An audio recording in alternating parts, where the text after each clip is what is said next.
and I'm not going to take it anymore. Welcome to Confessions of a Gen Xtivist. I'm Kelly Green, and these are my true crime stories. Cue the music.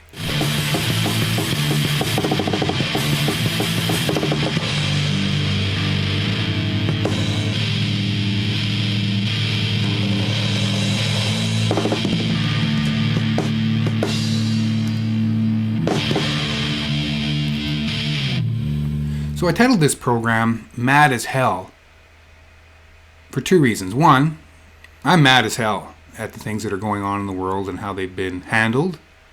And two, I'm also maybe a little bit mentally unwell. I don't want to say unwell because sometimes the mental health differences can be an asset. And I also don't want to how did somebody put it, pathologize too much and make it seem like, oh, poor me, woe is me, I got a mental health problem. Therefore, I need special consideration.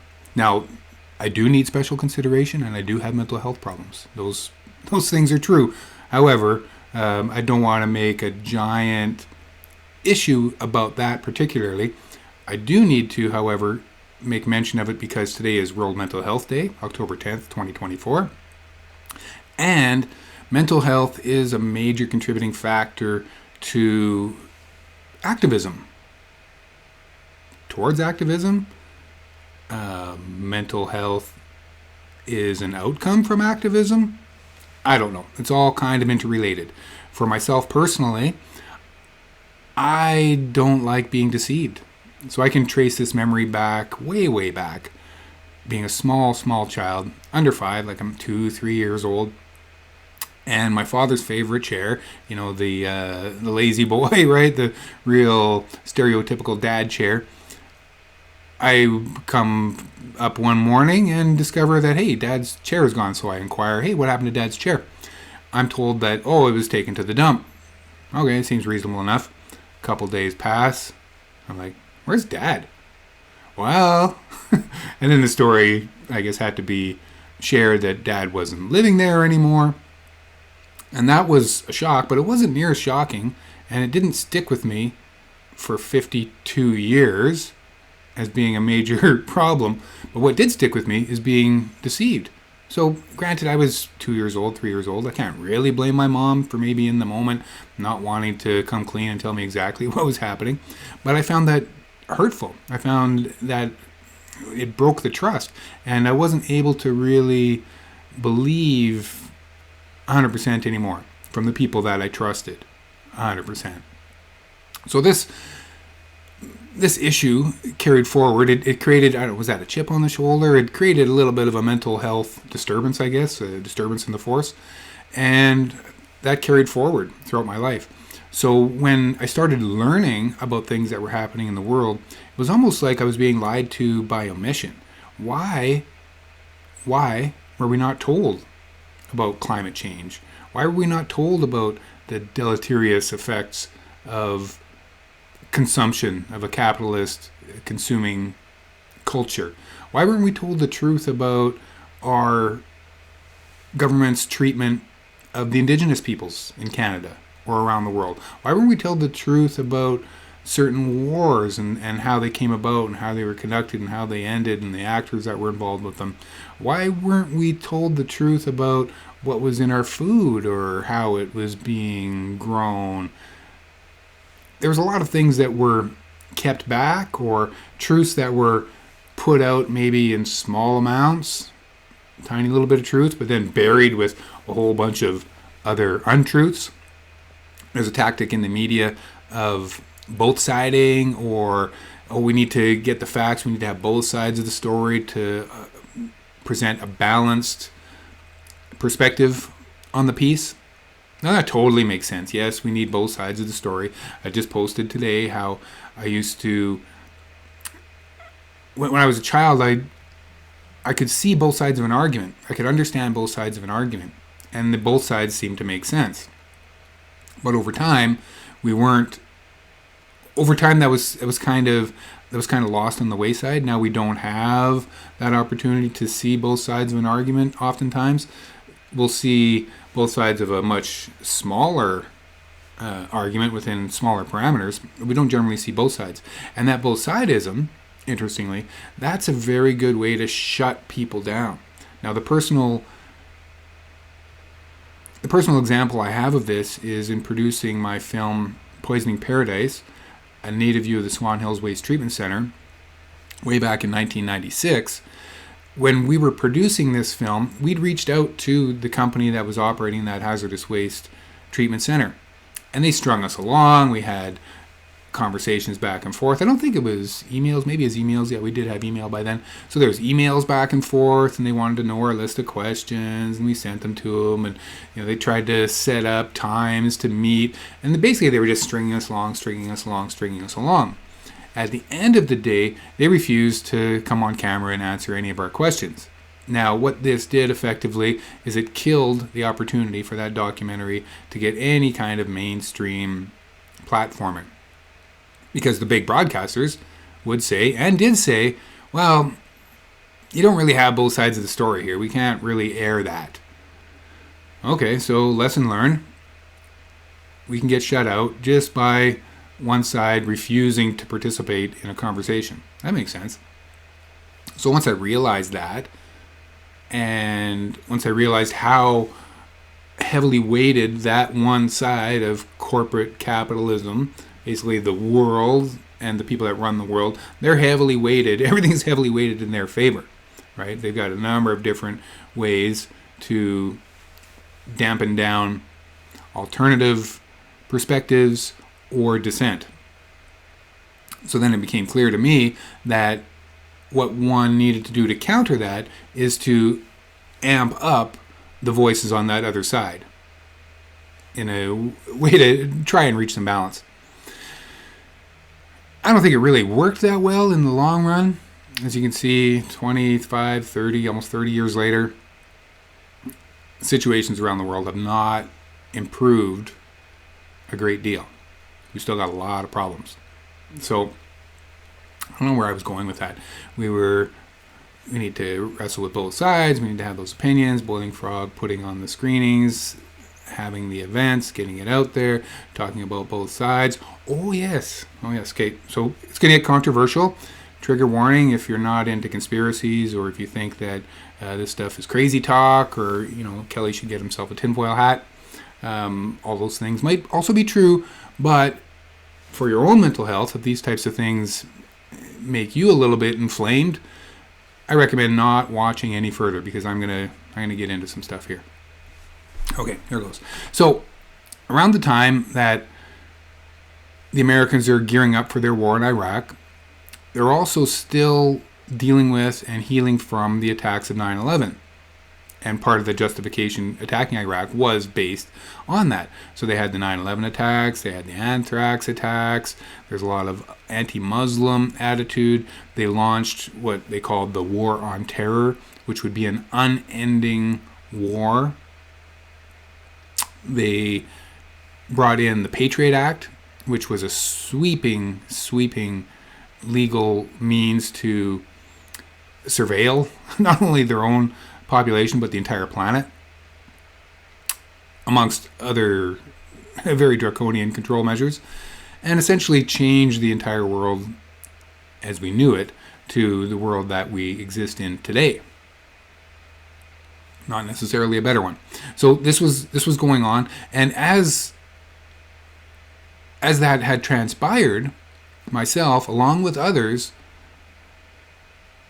determined that the events of 9/11, something was amiss. There was some shenanigans going on, it could be said. On the morning of 9/11, watching that second plane hit the second tower,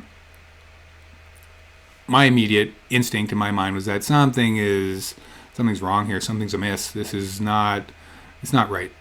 A lot of people on the ground or in New York that day, or people watching it fresh, they were also very surprised and shocked. We've never seen anything like that. It seems like a movie. It seems unreal. And these are all probably fairly normal reactions to something as incredible as the events on that day. a gentleman named Barry Zwicker, who was a journalist at, where was he at? TVO, I think. He did some regular journalist programs. He was also a former professor of journalism. He taught journalism. His immediate instinct on that day was that something is wrong. Something doesn't smell right with what's happening. So he immediately went into gear, and as a media teacher and as a media analyst, he had the setup. So he started hitting record on a number of different VCRs, video cassette recorders, that he had in his home office, recording the news from that day. Because he knew that from those initial moments, the news that are being reported, you're going to get a lot of stuff that's going to be fresh. It might not be true. It might have a different look later on. But to gather that news in the moment, there'd be some very telling moments down the road. And as it turned out, there were some very telling moments, and we were able to use some of that footage that we'd recorded, or that he'd recorded on that day. We were able to use some of that footage a few years down the line when he had produced a film called The Great Conspiracy, the 9/11 news special you never saw. Now, I linked that, I believe, in my last episode or the episode before that. And that was a program that I worked on as floor producer and I helped to do some research into. So this had come later, I think 2005, 2004, 2005. But before that, I had found myself involved in a larger 9/11, what became to be known as the 9/11 Truth Movement. So I was openly questioning the events of 9/11. I was doing so publicly at our screening events. I was hosting videos that would question the events of 9/11 and try and detail a number of the different reasons why it's suspicious and why we should be seeking for answers and why we should be questioning the official theory. Even after they came out with their own report, I can't remember the name of it, a big, thick volume of report that they had hearings and supposedly explained the events of 9/11 and why they happened and etc. A lot of that turned out to be very questionable as well. So with the events of 9/11, it created this anti-U.S. government movement, specifically questioning those events and questioning their motives following those events. So there was a lot of good reasons to get involved and to talk about these things. However, it became quickly determined that people who did question those events were conspiracy theorists. Also true, but that label itself it's a bit of a ad hominem, if you will. It's a bit of a name call, and it shuts down logical thought. And it shuts down debate, and it shuts down contact with anybody who's been labeled a conspiracy theorist, because Lord knows one doesn't want to be known to be associated with such nutbars proposing crazy, crazy things. While researching, and while I say researching, and I know I'm going to catch flack, and people that are against conspiracies must be just rolling their eyes right now. So while researching the 9/11 anomalies, it became clear that there was a whole host of different types of theories. There were the government, it was an inside job theory, so that they did it themselves. There's the theory, which I think became the popular government sanction theory, and that's, I guess you can call it the incompetence theory, that they knew it was coming, they seen it coming, they just had intelligence failures, and they screwed up on the day. They weren't able to scramble the jets, they weren't able to do a number of things that could have prevented these things from being as catastrophic as they were. So researching all of these 9/11 conspiracies, 9/11 anomalies, what I came up with a system which kind of helped me, which I think helped me separate the wheat from the chaff, the garbage, the real heavy, misdirected conspiracy stuff from the stuff that could actually be uncovering a conspiracy. So how I did that is I would stack things. I would mentally stack an issue and see where it lines up. How many different people, how many different perspectives can accept that as an issue to hang their hat on and further explore. So I'll give two quick examples. One example of a conspiracy theory or an anomaly that was reported. I don't know if reported is the best. An anomaly that was talked about on the internet was the connection of Israel and their intelligence agency, Mossad, their connection with the World Trade Center itself.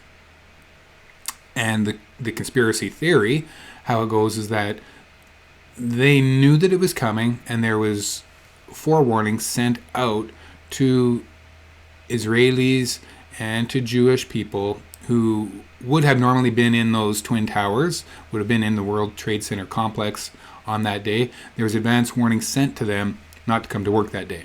And allegedly, they didn't, saving a bunch of lives. Yay.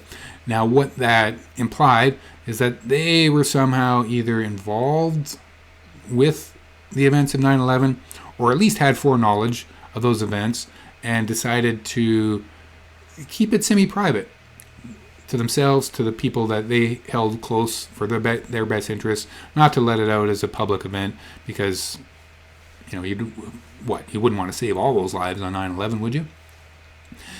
The other example that I have is the collapse of Building 7. So we all know and we all remember the two towers that fell down. They were both struck by airplanes, suffered some considerable damage at the top. The tops crumbled, one top kind of toppled, and then at different times these towers come tumbling to the ground in what looks exactly like controlled demolition. Not just to me, to many people. So there's those two towers, but that's not the instance I'm talking about. The instance I'm talking about is building number 7, which, although it wasn't struck by a plane, there was some fires at some lower floors. It's a smaller building in stature. It fell down many hours later, close to between 5 and 6, I think, in the afternoon. And the other towers were struck around 9 o'clock in the morning. So after 8 hours of this building being caught on fire, allegedly from debris that had fallen from the initial impacts, Building 7 also came down in what looked like a controlled demolition. Now, the second example that I show could easily be verified. We could all see it. You can go online and watch that Building 7 fall down. It's something that nobody could deny happened. Now, there's considerable amount of difference in how that happened, but the point is that actually happened. The first example, we don't know if that actually happened. I've never seen any evidence that it did actually happen. So that aspect of a theory, of an alternative explanation of what happened on that day, that can be parked aside, right? And one would find, and you could think of a number of different conspiracies. Take the origin of COVID, for example. You could take a number of different conspiracies and look at all the different perspectives that are coming to explain that particular event or thing that happened, and just stack them up. What things do everybody agree on as happening as fact? Okay, well, let's look at those things. Are there things that are outliers that only a few people are commenting as fact? Well, that might not be something necessarily to look at. And we also have to look at who is it that's putting out the information. Now, if I'm putting out the information, what's my motive? All right, I want to get 10 clicks on my YouTube, right? A little bit of dopamine. That's pretty much it in this regard. With doing the Boiling Frog stuff, my motive was just to keep going, right? Bring enough people in to watch a screening, collect a few $5 bills here and there, reinvest my money back into buying more videotapes and books and zines, get some more movies to screen, put up the posters, rinse and repeat. And hopefully, at the end of the day, we'll be able to reach a critical mass, and like magic, our world's problems are going to be solved, or at least some of those problems are going to be solved. So that's an ideal that's an ideal motive for myself. But if I look at information that's put out by an official government source, by any particular expert, could they have motive?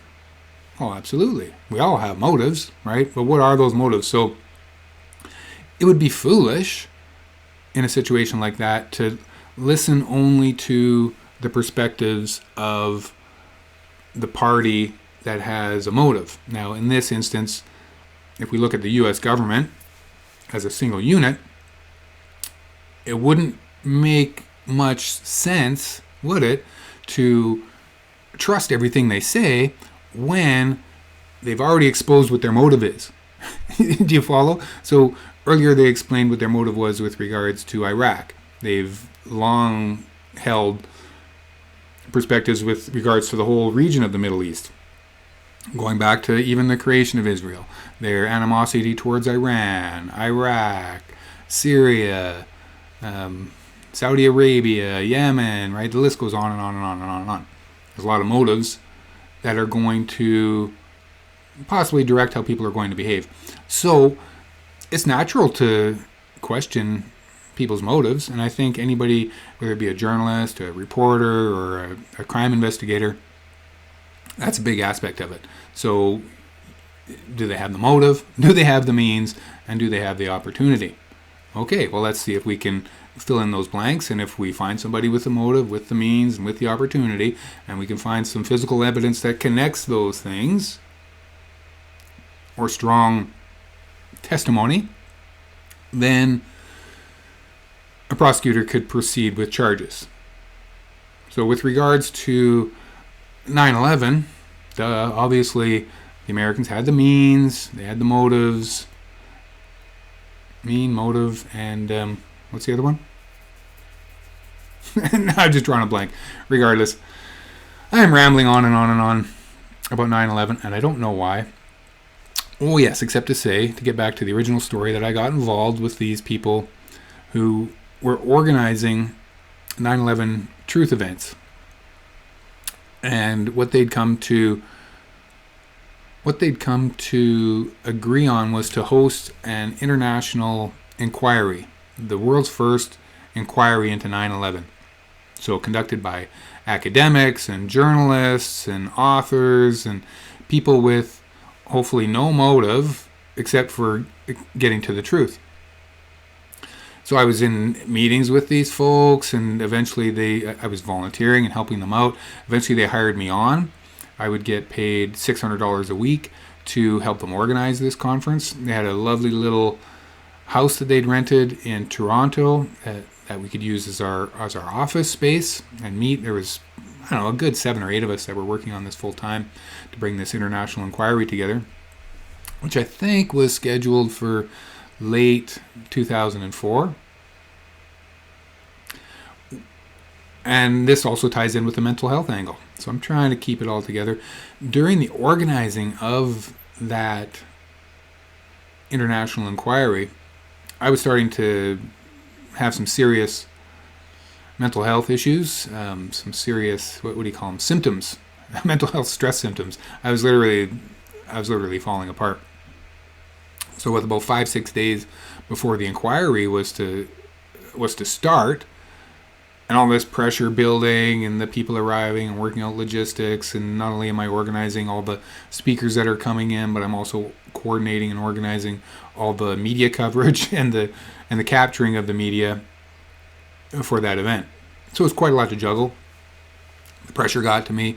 The underlying and overarching aspect of what we were working on got to me, and I had a little bit of a breakdown. Thankfully, one of the members of that organizing group was a medical doctor, and a very fine gentleman besides that. So in discussion with him, he basically acted as my therapist, was able to sort of talk me down, chill me out, and get me at least down to a level where I could function and where I can continue on with my duties and carrying out that conference. Quite frankly, I was pretty well entwined into it, and I don't think it could have gone as well without my involvement at the end of the day. So we had this conference. It was great. We had people come from literally all over the world, and entertainers. I know we brought up David Rolex, and that was nice to see him entertain. A good friend of mine from Edmonton, a fellow indie media activist, a woman who is studying in media, going to university. I'd done a lot of work in Palestine, and just an all-around great person, Cheryl. She had agreed to come out and work on the International Inquiry as well, doing media coverage. We had folks coming from Europe, from literally all over. Now, one of the attendees, he was our keynote. He was the granddaddy. In fact, he referred to himself as the godfather of the 9/11 movement. Now, for those of you that have been listening since the start, and for Max, you'll remember this story. This is a story of me being assaulted and me having my life threatened. This is the story I opened up the series with, and this was the motivation to make this podcast. When I told the story to my son a couple of years ago, 2 summers ago now, he said, "Dad, wow, that's pretty interesting. You should make a podcast." I thought, wow, that is a good idea. I think I will make a podcast. Now, it took me a while to get it straight in my head and to stop procrastinating and finally just, jump right into it and get it done. So here we are, 5 weeks later, and I'm making this podcast. I think we're on episode 8 right now. So I'm mad as hell, and also, unbeknownst to you, or from the thumbnail, this is the episode we talk about me getting my life threatened. How fun is that?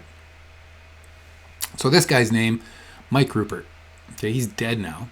He was a former LA cop, and by his own admission, not once, but twice, maybe 3 times if we include print, but certainly twice on video, once live in front of my face, and once on his first video, I think it was called The Truth and Lies of 9/11. So this came out early in late 2001, but very early after the events of 9/11. So within 2 months of the 9/11 attacks in New York City, Mike Rupert does a show, a fairly large audience, does a show in, I think it was in Portland, Oregon, talking about the truth and lies of 9/11, where he's got an overhead projector and he's got a lot of printed material, and he's putting up page after page after page of correlating information, and essentially blows open the story of 9/11 and causes a lot of people to question, what really did happen on 9/11, and what is the truth and what are the lies. So this kind of launched that movement. However, when he declared himself the godfather of the 9/11 movement, that set me off. I'm just like, whoa, full stop. We got to put the brakes on that. Now, you'll also remember I told you the story how I came up against my boss back in Greenpeace in 1991, so a long time ago, way at the early end of my activist career, if you will. So I'm not afraid of speaking up. If somebody's, giving me a line of BS, I'm going to say something. Now, again, great as an activist, maybe good as a journalist, terrible as a functioning human being in society, because oftentimes those people that I'm speaking truth to have the power to make my life shit. The result of me speaking power to Mike Rupert was 1, getting assaulted, 2, having my life threatened, and 3, losing my job. Although nobody would say it specifically, it definitely had a correlation to the team after the conference deciding, you know what, we don't want Kelly around, because the thing is, they were kind of an older crowd, right? So I'm like 30, and I'd put them closer to my age and older, in their 50s and up. And they weren't activists they weren't coming into the 9/11 truth movement as activists. They were educators, and one was a former member of provincial parliament even. So we had professors, we had media people, we had business people, educators, and former politicians that were working to bring this conference together. And then we had me, the AV guy, and the activist guy that was helping with the organizing. So during the organizing, the red flag that came up with Mike Rupert is I was on the phone with his assistant, apparently. He was out of Los Angeles. And, oh my God, his assistant made some kind of comment about being able to access another human. So I'm not going to say it here because the subject matter of this video is already going to quash any opportunity for replay or for the algorithms to share it amongst others. Anyways, it was a pretty disgusting comment or pretty disgusting question that was asked of me, and I kind of sloughed it off, and I didn't answer the assistant to Mike Rupert. I wasn't going to agree that there would be a human being available for Mike Rupert's own personal pleasures. Let's just leave it at that. Total creepy scene. So we let that go.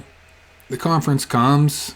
It's going along fine. We get to our keynote speaker, Mike Rupert, packed house. He's well known throughout the 9/11 Truth movement. Previous to that, he was well known exposing the CIA, or helping to expose the CIA in their role in the crack epidemic of the 1980s. So there's some film that he showed of him at a public meeting in California or in Los Angeles where he identifies himself as a former police officer or maybe current police officer, and something to the effect that he's got evidence of the CIA and the government involved with the crack trade in LA. Now the real person who exposed that, he was killed. Gary Webb, a journalist. What was it? The something. I'll put it up on the screen here. He exposed it. He was killed allegedly by two, not once, but he shot himself twice in the head and died. Gary Webb, exposing the Americans' complicity into the crack epidemic. So regardless, that's a little bit of an aside. In the video that Mike Rupert shows, or in the video that Mike Rupert makes of his presentation in Portland, Oregon, November 2001, he tells that story to build up his credibility, right? I'm a cop, and this is where I am, and I tried to expose this thing too, and therefore you should listen to me, and I'm against the corruption, and I'm a truth teller. He also explains how both of his parents were involved in intelligence, military intelligence, and kind of jokes how he was also. I didn't think it was funny. Basically, the impression that I had on that, watching that November 2001 film, Truth and Lies of 9/11, was that Mike Rupert himself was an intelligent agent. It just seemed to make sense. And the reason why I thought that, or one of the reasons why I thought that, besides his verbal slip-up, that's what he said. He said, when I was recruited into the CIA, when they tried to recruit me into the CIA. So he made this slip saying that the CIA tried to recruit him and that he was of strong enough moral character to resist that. But when trying to tell that story, it comes out as when they recruited me. So that was a red flag. Also a major red flag is just having the background knowledge of, MK Ultra or Mockingbird, one of those projects of the United States government or United States military, essentially to infiltrate organizations that were against the government. So they did this, for example, with the Black Panther movement, where we've seen their number 2 or number 1 or 2 or 3 guy be a FBI informant or actually be working for the government. So it was the stated goal of this program, of this ideal, to infiltrate organizations at the beginning and as close to the top as possible, if not the top, so that throughout the life of these organizations that were supposedly running counter to the American government and the American military, running counter to what they wanted to do, there was somebody on the inside that could always steer them at the last minute or put in some kind of a roadblock for finally getting some action or finally finding out the truth about something. Also, did I mention the mental health issues? Maybe I'm just a little bit paranoid.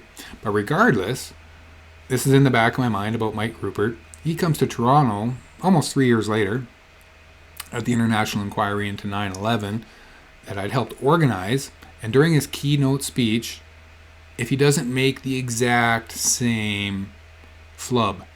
So he's trying to explain to the audience how the CIA attempted to recruit him, but instead he said, when the CIA recruited me, when the CIA attempted to recruit me. So that really set me off. Now I'm stressed, I'm having mental health symptoms, I'm already got red flags about this guy from 2001 slipping up that he was recruited by the CIA. I've got the foreknowledge, I've got the background knowledge of the motive of the American government to do just that, infiltrate these organizations early and at the top. And then I've got the real super creepy assistant to Mike Rupert, essentially acting as his procurer. This guy's trying to get me to find somebody to have sex with Mike Rupert who is not of legal age. Okay, that's what was happening. So all these red flags, I should have, upon that, we should have just canceled that guy out and not had him come to the conference for sure. They're definitely not of the activist ethos, if you will. So following the conference, we had a giant debrief session. So there was all the organizers of the conference on our side. There were some key volunteers, and there were a lot of the, if not all, of the participants. So the authors, the journalists, the reporters, the educators, the investigators, and even the ex-cops and people that were attempted to be recruited into the CIA. They were all participating in this debrief session that was held at the, I can remember, it was held at the Steelworkers Hall. I can't remember where the inquiry was held, but I remember the after debrief session.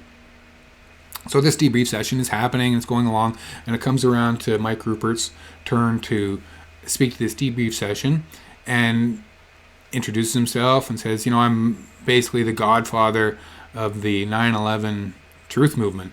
And that just put me way up over the top. I'm at an 11 now. I'm just, I'm ready to explode. Because that's not how we do it, right? In activist circles. And it's not how I've been trained for the previous 10, 12 years or so, working in activist circles for social justice, for environmentalism, these types of things. There's a mood of cooperation. There's a mood of solidarity. There's a mood of equality, where we're not trying to purposefully exalt either ourselves or someone else into a high position of authority as an expert. So, he's talking, he's going on about, a number of different things, and when he's finished, I had to address that, and I had to address the fact that he was complaining, or he's talking about resources into the movement.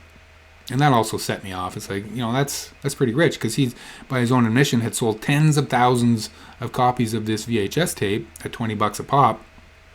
And when you do the quick math on that, that's a fair chunk of change, some of which could legitimately be made available for the movement that now he was saying we have to find ways to fund this movement. So he was kind of crapping on us and the movement in general, that we didn't have our shit together, and we really gotta up our game. So I think I opened with the fact that Mr. Rupert, we don't exalt ourselves like that and call ourselves the godfather of a movement. That's just not what we do up here. So I'm sorry. And also, with all the money that you've made on the sales of your first video on 9/11, and since then, couldn't you use some of your own money to help fund this movement? And that all seemed very reasonable at the time in my mind, but you could see across the room, like he's literally like right across the room. We had a big round table situation. He's across the room, and you could just see he's just turning red, right? It wasn't good for him. And it turned out it wasn't good for me. I had next to zero support in the room. My one friend, Bruce Stevenson, may he rest in peace. My one friend, Bruce Stevenson, was there, and he had my back. He was like, yeah, man, that's totally, you're right. You know, we don't call ourselves the Godfather. And yes, if you are making some money off this, it should go towards the collective effort that we're all trying to work towards. And my partner at the time, Bridget, she had my back. I don't think she was in the room at the time, but she might have been, or she definitely was in the hallway later at the break, where I'm out there chit-chatting, and out of nowhere comes Mike Rupert, and bang, he straight arms me right in the chest, right up against the wall, and he's holding me back, and he's just fuming and angry, and, you know, how could you say such a thing, and I'm going to take you out, he says, and I'm just like, whoa, holy cow, you're going to take me out, eh? Bridget, bless her soul, interjects herself between Mike's strong arm and me, and he backs off a little bit, and then it kind of created a bit of a scene where some others came, and Mike realized, oh, there's too many witnesses now. He calms down. I'm visibly shaken. I remove myself from the situation completely, and they go on with business as usual with the debrief. A few days later, as we're still working out of this home office on the wrap up to this conference and all the after stuff and how to produce all the material that was recorded, etc., I was fired for an unrelated issue, but certainly it played that my personal confrontation with, you know, the godfather of the 9/11 truth movement was not a good thing, and that I should probably be punished for directly challenging not the godfather, but certainly the most well-known of the American 9/11 truthers. Now, I still stand by that today. I still think that Mike Rupert was an asset of the CIA. He eventually moved away from 9/11 stuff. He produced his book called Crossing the Rubicon. Very lengthy, boring read, I'm sure. I didn't read it because I don't like the guy. He went on to do some other stuff and was killed. Did he suicide himself? I can't remember. Maybe you guys can remind me what happened to Mike Rupert. But he died, I think, by a gunshot wound in a room in South America somewhere. So that was his fate. Sucks to be him, I suppose, but he's dead now. And my point of that whole story is that he was the guy that threatened me. Now, why is that a big deal? You know, I've been threatened before. I was threatened on Clayoquot Sound. I've had family members threaten me, people that are, you know, very, very close, friends, strangers. I've been threatened a number of times, and mostly because of my activism, or just generally my big mouth. We'll call it the activism. So to get threatened like that is one thing, but to be threatened by somebody who I felt was a CIA agent and by his own admission, an ex-cop. So not only is he an angry, burly dude that could have effed me up regardless, he's a cop, so he's got training. He knows probably how to hurt somebody hand to hand. And if he's a CIA agent, I just also had to assume that he's even more well-trained in the art of messing somebody up. So that was a frightening experience, and it also served to pour a little bit of cold water on my situation, where over time I found myself, I had to move away from the 9/11 truth issue. It was making me paranoid. It was having an even harsher effect on my mental health. You might remember I told you we were doing screenings in the basement of Kelt's Pub, which was downstairs from where we lived at Dundas and Keele, up in the Junction in Toronto. And I was convinced that across the street in an empty apartment, there was somebody photographing us in a dark apartment as we were moving from our apartment to our screening venue. And this, of course, also made me very, very paranoid. So I think I kind of steered away. I eventually got away from working on the 9/11 truth issue. It occurred not only because I was paranoid and worried about my own safety, but it occurred to me that we're never going to find out what really happened. Certainly not in anyone's lifetime where it's going to make a difference or have anybody held accountable. Just like we haven't found out, for example, what happened in the assassination of JFK. All right, we've got the official story, the Warren Report. Nobody I know with a sane mind that has looked at things even remotely closely would want to believe that that Lee Harvey Oswald was the lone gunman and was responsible in the death of the president way back in November of, 1964? 63? Long time ago.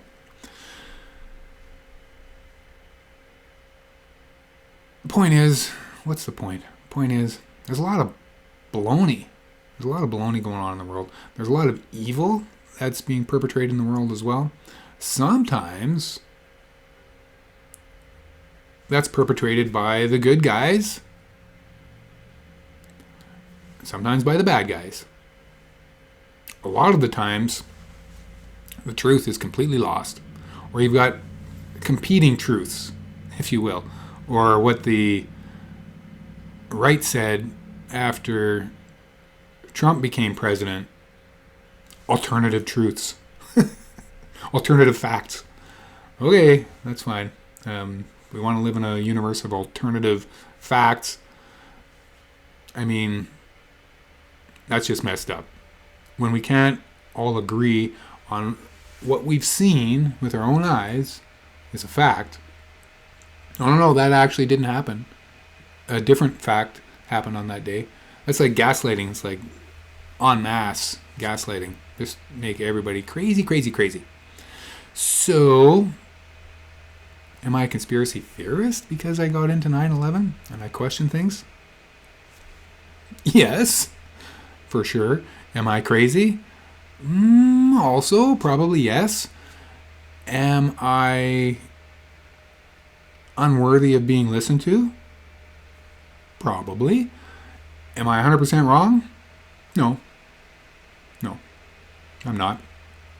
What we need to do, and this reflects in some of the posts I've been making recently online, is we need to find a way to engage with not just alternative facts, which sometimes are just purposefully put out there to muddy the discourse and make things just so batshit crazy that people wouldn't dare engage in a conversation about it. So that happens in a lot of these issues, and when that real crazy stuff is inserted into it, it kind of drags us into rabbit holes and tries to connect us with other crazy shit that's been going on. So this has really started to amp up in the last 8 years or so since Donald Dumbtwit got elected to the presidency, where we've got the alternative facts just making it fucking completely impossible to entertain anything other than the opposite facts, right? Even if the opposite facts, the facts that we're all supposed to agree on are the facts, even if there's some questionability about those facts, we can't dare discuss it, because then we're in the camp of alternative facts. So it's a black and white world. It's a blue or red world. Are you MAGA? Are you not MAGA? Are you Democrat? Are you Republican? Is it up or is it down? Are you pro-vaccine? Are you anti-vaccine? Right? All of these things. Do you believe in climate change? Or do you think that they control the weather? Right? We can't take such hardened positions like that. Okay? It just doesn't work. We get siloed and we get entrenched into our own space where it becomes impossible to even listen to the other side, because we've already said the other side is crazy. They're friggin' loop-de-loop, right? No, the friggin' U.S. government isn't making hurricanes or whatever, right? No, we're not conducting this weather warfare upon our own people. We can be pretty sure about that, right? Why? Because we can look at the facts. We can look at the science, right? But we need to look at all of the facts, okay? Simply saying, no, that isn't happening, you're crazy, it can't happen, never do it, blah, blah, blah. It's only going to enrage these people who do, in fact, have some legitimate things to say that, hey, maybe this could be happening, right? There are a lot of instances, there's decades and decades of research and science and efforts that have been made to modify the weather, okay? Now, that doesn't mean that we can make a hurricane, or we can make a tornado, or we can make a flood, or we can make an earthquake, or we can change people's minds with radio frequencies bounced off the ionosphere, okay? That doesn't necessarily mean any of those things. However, it also doesn't mean that some of those things aren't being attempted, right? That there isn't research into those things. So we need to look at them, and we need to look at it realistically and not just shut down our brains when some nut job down south says, oh, they can make the hurricanes and we can't say that they're not, right? We can't deny that they're not, or that they're not able to, all right? We can't just shut them down and say, you're a complete conspiracy wacko, go away, we're going to deal with reality here, okay? It's not going to make them go away, and in fact, it's only going to inflame them, right, and cause them to just dig in and entrench their beliefs and do everything they can to try and prove what they say is founded in truth, all right? So we need to be able to look at those things, and with that, I really commend the work of John Morales. He recently came to internet viral fame, 40-year veteran meteorologist, or 33-year, regardless, he's been doing it for decades. Straight white guy, straight up with the facts kind of dude, but he understands climate change. So the other day, he's reporting on Hurricane Milton as it's building up pressure in the Gulf of Mexico. And just before he goes on air to talk about Milton, he gets a cable from the Hurricane Center, which describes, and he's reading it live on the air just for the first time, how the barometric pressure in this center of this hurricane dropped 50 millibars in 10 hours. Now, I don't know what that means. I didn't know what it meant at the time. I had to look it up and consult some of the experts out there. But it was enough that it visibly shook him, okay? He was trying to hold back tears. He was choked up on the air. And this raw emotional reaction to climate change, to rapid intensification of a hurricane, he knew what that meant, and he knew the reason why. And he explained that in that broadcast. So that shook a lot of people. Now, because of that, I dug a little bit deep into some of the other stuff that he's written and said over the years. He's been coming to this for an awful long time. And he goes back to earlier, back during Dumb Truck's first presidency, when he'd quipped famously, wondering why we couldn't just drop a nuclear bomb into a hurricane. Tell me in the comments if you know which hurricane he was talking about. So he quips, Donald Trump, hey, maybe we could just drop a nuclear bomb into it, and that would move that hurricane. And then there was all the satire, and people just tore the crap out of him. And it was a ridiculous thing for him to say. And remember, he had the Sharpie, and he was showing how hurricanes can move, and I don't know what the case was. But regardless, it totally threw off any legitimate conversation about modifying the weather, or for that matter, creating, or to a lesser extent, being able to influence hurricanes, change them, weaken them, steer them, if you will. So he didn't come by that just off the top of his head. This is something that has been an idea and has been talked about, theorized, and studied for literally decades. I was just spending some time on the one of the NASA side sites, official government agency, federal agency, dealing with weather and hurricanes. What is it? I better bring that up. Nope, can't bring it up right now.